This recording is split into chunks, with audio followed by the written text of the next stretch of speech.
to just start with Iran, if I could, on this Sunday morning, Senator. Thank you very much for being here. We have heard so many different rationales for the U.S. pursuing this war with Iran, and I'm curious, if a constituent were to approach you and ask why we're doing this, what would your response be 9 days into this war?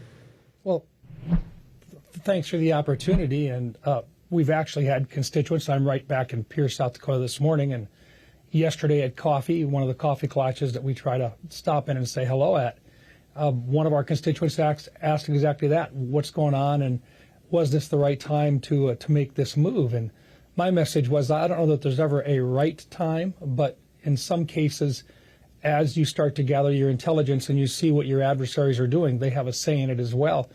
In this particular case, we knew that while the nuclear facilities had been really significantly disrupted, that Iran was still looking at other things, including going back in and getting the nuclear supplies, the uranium that has already been developed. That doesn't go away. It's simply buried.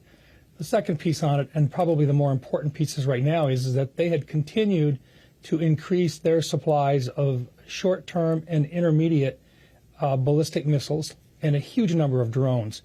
And they were building them very rapidly. And the question was, is as long as their air defenses had already been taken down significantly during the 12-day war, was this the appropriate time to actually go back in and take out those other items? But there's one more piece in the middle of it. There had been diplomatic talks going on, but in the background, we know what their purposes are. I mean, we've got very good intel, and we know that even though they were publicly talking about diplomacy, behind the scenes, this was simply to delay. And they had no intentions of making a deal with regard to their nuclear activities in the future. They were not going to give up the opportunity to make a bomb. So, number one, at what point is there a good time to have a conflict? There's never a good time, but there are better times than others. And the longer we waited, the more of their offensive capabilities that would inflict lots of damage on our bases in the Middle East and on our allies, while at the same time we weren't building our defensive capabilities as fast as they were building their defensive capabilities. It takes time for us to take some of our more complicated missile systems and to develop them. Senator, just to interrupt, do you have a good sense of... The opportunity was there, but we needed to do something. Do you have a good sense from the administration about what they're thinking when it comes to timeline? Because just as there's been varying rationales for this, there's also been kind of mixed messages about how long this administration is preparing to be engaged in this war. I don't think any of us are expecting an extended long-term engagement. But remember, we're now just, 8 days into this conflict. And so far, our plans appear to be going as scheduled with regard to taking out their defensive capabilities.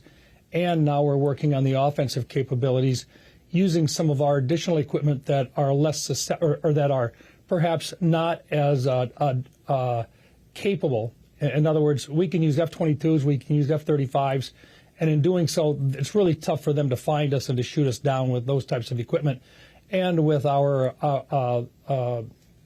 missile systems that we can use to basically go in and take out their sensitive, their communications, and their defensive capabilities.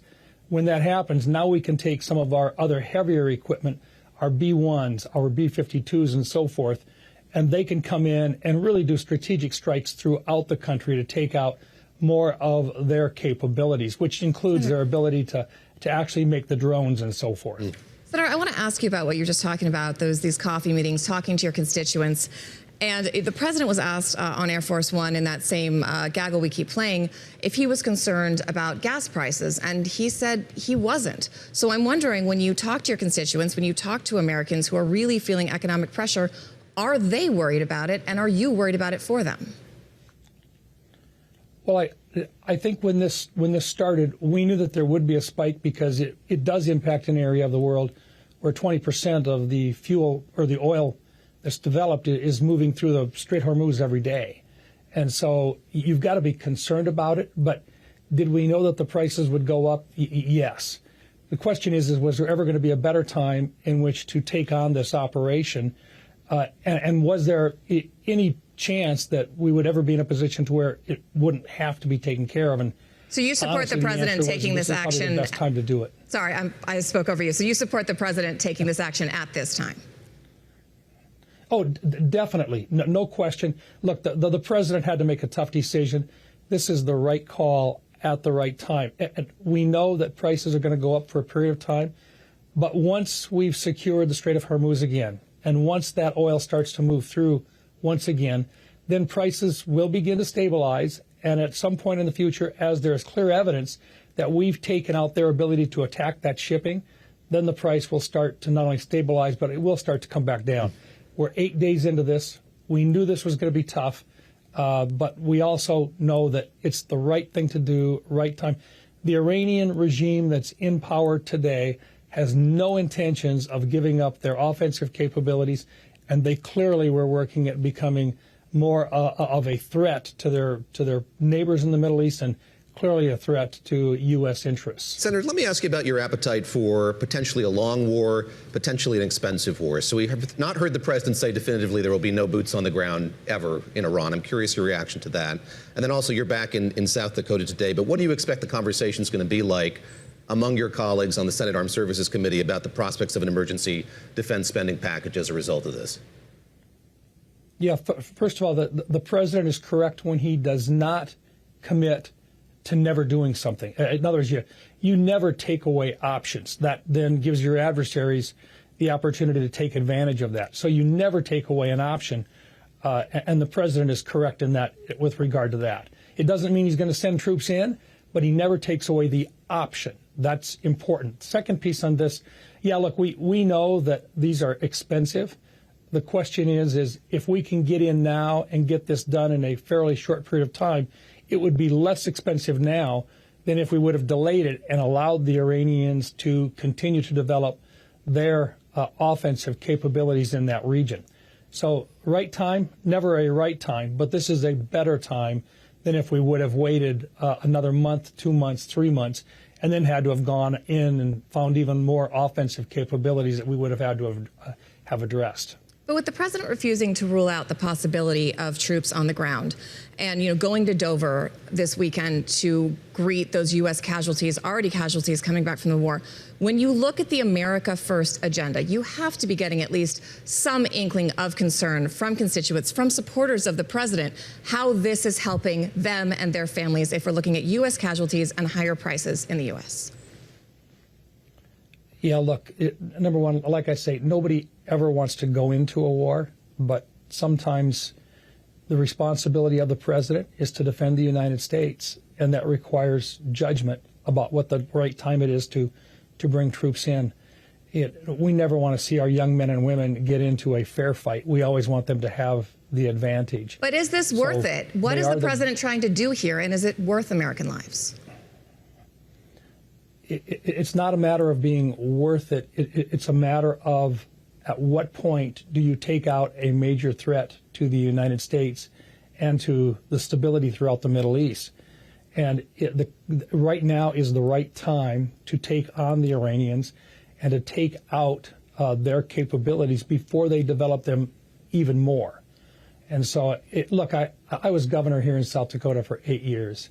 During the time in which we were sending young men and women off to war, I went to 31 funerals. There is no leader out there that wants to go to funerals, but there is an obligation to recognize the threat of the loss of life for these young men and women. And there is no such thing as a young man or a woman that dies in battle where you don't affect young families. By definition, they're young, they're warriors. This is not taken on lightly. It's a matter of judgment and whether or not this is the right time long-term to protect U.S. interests. I think the president made the right decision, knowing full well that it was a very serious decision, and the threat of the loss of life for young men and women was there. Senator, but that's the reason why you have a president that looks at the big picture and at what the right thing is to do for our country long-term. Senator, you've talked a lot about our efficacy in striking sites within Iran, military sites in Iran. There is some concern and controversy surrounding a bombing of an elementary school, a girls' elementary school in Iran on the first day of the war. Let's take a listen to what the president had to say to a reporter on the plane yesterday about that. Based on what I've seen, that was done by Iran. Is that true, Mr. Hicks said? It was Iran who did that? We're certainly investigating. Still investigating. But the only side that targets civilians is Iran. And that assessment that this was done by Iran runs counter to what news organizations, including the New York Times, have put together looking at all of the visual evidence. I'm curious sort of how you see this proceeding from your vantage on the Armed Services Committee. Do you anticipate hearings? Are you confident in that investigation that's going to take place by the Pentagon here in the minute we have left? Yeah, number one, nobody in the United States targets civilians. We just simply, we don't do that, and particularly children. Iran does. So do you think it was an accident? They're a terrorist organization. Don't know for sure what happened right now. Excuse me. What we do know is that we do a better job of actually laying out what actually does happen once we complete an investigation. We don't know whether that was sitting right next to a very sensitive military site, whether or not the Iranians built something right next to a school with the intent of trying to protect that military site. So let us do the investigation. Let us lay this thing out. The one thing that you do know is that in the United States, we will do a good job of looking at it. But most importantly, we do our best with our strategic weapon systems, with our very capable smart weapon systems, to avoid doing damage. But when you have this type of a conflict, unfortunately, there are times in which civilians are hit. We don't like it. We don't want it. Thank you, Senator. But sometimes it happens, very unfortunately.